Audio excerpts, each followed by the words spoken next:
Welcome to the invoicing video of Jobber Jumpstart. In this video, I'm going to show you exactly how to send an invoice as soon as you get done with a job. Jobber's mobile app allows you to do this quickly on the fly if you're still working in the field, or you can do this from the desktop version. I'm going to show you how here. So we're going to go back into the job that we just scheduled on our schedule in the last video. And what we are going to do is we're going to open up the job and we are going to go click into it and we're going to close out the job. And then after we close out the job, we are going to send the invoice. Jobber allows you to do this seamlessly with a couple clicks. And what we can do here is we can click more actions, close job. So you're going to hit close. After you close the job, you're going to click create invoice, and you will see here invoice for John Smith, subject stamp concrete. It's already created. All right, since we set up your settings already, your issue date is the date sent and your payment due date is upon receipt, which I recommend so that you can collect cash inside of your small business. The number one constraint for small businesses is having cash in your account. Okay, if you are trying to be a bank for everybody else, meaning if you pay all of your vendors and if you pay all of your employees first while you're waiting on collecting checks from your customers because you're sitting on net 30 payment terms, you're essentially a bank without a bank business model. You're trying to be a bank without charging interest. It's a dumb business model. Collect your cash as soon as you possibly can because it is the lifeblood of your business. Your employees rely upon it. Your family relies upon it. If you complete the work, send the invoice, collect the invoice. Okay, we're going to go down here. We're going to click save and send as email. And then I'm going to send this to my email here so that you guys can see exactly what it looks like from the customer's perspective. So the template is already created. If you have not set up your settings yet, go back to the Jobber setup video in the school classroom. Thank you for your recent business with us. The invoice total is $13,800 with $13,800 to be paid upon receipt. Make sure that the invoice PDF is there and then click send email. All right, now that you will see, all right, so Jobber's going to prompt you to add your bank account and start using Jobber payments if you have not already. If you didn't do this in the setup video, click setup now. And what we are going to do here is you'll be able to process payment in person with a Jobber card reader. If you get that, you can offer convenience, take cards or payments via ACH, which is the one I used all the time. And you can send payment links. Whenever your invoices get sent, ACH or credit card option will be included with that. You can toggle those on or off with the invoice. So let's go back here. Let's go to edit. I'll show you how to toggle credit card and ACH on or off. It may not let me since I don't have the payment terms set up here. Yeah, so if once you set up your payment, you will see a section either here or here that says allow credit card payments or allow ACH payments. I always turn credit card payments off because the fees are higher, and I only allow ACH on the invoice. If the customer does call and ask us or email in, say, hey, do you guys accept credit cards? We can say yes, but I need to put a 3% convenience fee on there. Some states won't allow you charge a credit card fee. We word it as a convenience fee. Consult with your attorney before you do that. This is not legal advice. And disclaimer, I cannot be held liable for what you do or do not do inside of your business and whether you pass along fees to your clients. Go consult with an attorney.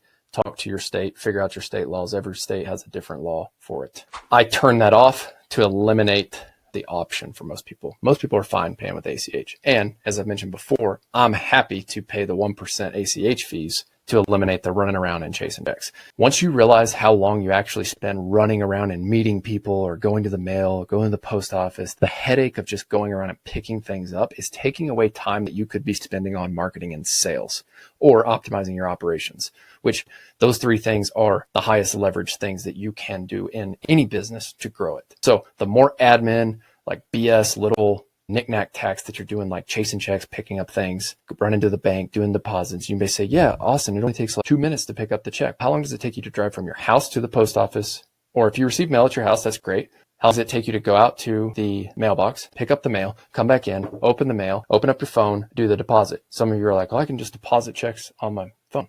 And look, I do this too because we do have people who still send in checks. My point with this is every time that you can collect on ACH, I'm willing to pay the 1% fee to cut down on the time and the headache because it's optimizing my time as the owner to spend on marketing and sales or operations optimization. Okay, the less time I can spend on admin tasks that bog me down, the more time I can spend growing my business. Once you start to realize that as a business owner, where your highest leverage tasks are, you need to ferociously eliminate all the tasks that don't allow you to grow the business or delegate that to somebody else. right? So it's inevitable. Some checks are still going to need to be picked up. My wife helps me out with that on her Monday post office run. I try to cut down on it as much as humanly possible because I want to focus on marketing and sales. That's what grows the business, right? Update invoice. You're going to want to resend this as text message. So I always send quotes and I always send invoices first as an email because most Americans, professional working Americans, their email inbox is their one-stop shop for their to-do list. Right? If you just text people their quotes, like a lot of people are on the go all the time. Their kids' soccer game. Oh, a text came in. Here's your invoice from Bear Claw Land Services. Open it. If they click open and then they're distracted, they forget, right? It gets washed. But if you send it to their email, most people, whenever they come back to their computer the next day, it's sitting there and they're like, oh, it's my to-do list item, so it's going to get paid. But I always send email and text so that I'm hitting them on 2 channels. All right. Now, whenever you send that, you're going to go back over here. And this is if I were the customer opening the invoice. So you can see that the branding is here. Invoice from Creekscapes, invoice balance 13,008. View invoice. Hi, John. Thank you for your recent business with us. The invoice total is 13,800. If you have any questions, concerns, please don't hesitate to reach out. Then the customer can view the invoice. And once you have, as a business, your bank account connected to Jobber Payments, you will be able to charge your customer here. And the customer will have an option to pay now on this invoice. This is what the customer sees. And somewhere along here, I believe it's right down here, it will say pay now. Okay. That's only after you connect your bank account in Jobber. Okay. If you have not set it up, we are going to go back to Jobber Payments. What you need to do is verify here first. This was mentioned in the setup video. If you have not verified your business yet, you'll need to go through a verification process. Just knock it out. Okay, they're going to ask you about some documents from Secretary of State, things like that. Go get it, get your tax EIN number, submit the verification, knock it out, and then connect your bank accounts, and then you'll be able to accept payments once you are approved. All right, so that should cover invoices. If you have any questions, please feel free to ask these in the school community in the chat, school.com/ownerops, that's KOOL.com/OWNROPS. All right. And if you have not set up your account yet with Jobber, you can use the link in the description below. I do get a small commission from it. I would appreciate if you were getting value out of these videos. I would appreciate it if you would use that link. In return, it's going to be a win-win scenario because I get a small commission. You get 20% off your first 6 months and you get a 14-day free trial. That link is go.getjobber.com/ownerops, OWNROPS.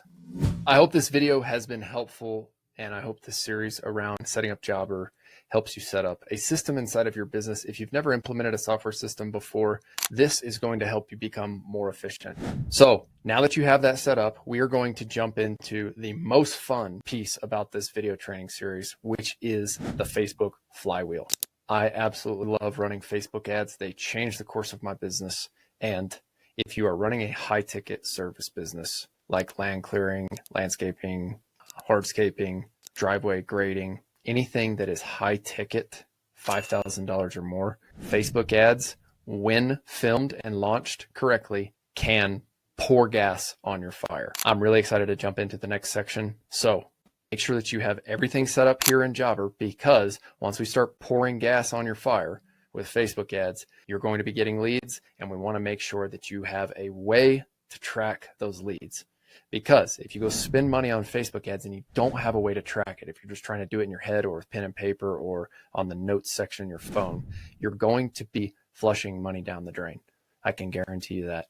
You have to set something like Jobber up first, and it is the most basic CRM system that you can implement from a sales and marketing perspective. Later on in the video, I will show you my more robust CRM system that I use to automate text follow-ups and email follow-ups, track all phone calls and all of that. But you don't need that exactly right now. What you need is to make sure that you have a baseline with Jobber, because Jobber we use to send quotes, schedule jobs, send invoices, and collect payments. Our employees can also track their time inside of Jobber. That's the main thing. What Jobber also does is it stores the client information in one centralized hub, so that even when you are running ads, at least the name, phone, and email get added in there.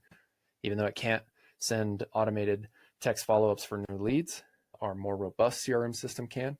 Jobber is a great baseline. So make sure that you get this set up before you move on to the Facebook flywheel section. We'll see you over there in that video series. Thanks. Don't forget, work hard, do your best, never settle for less.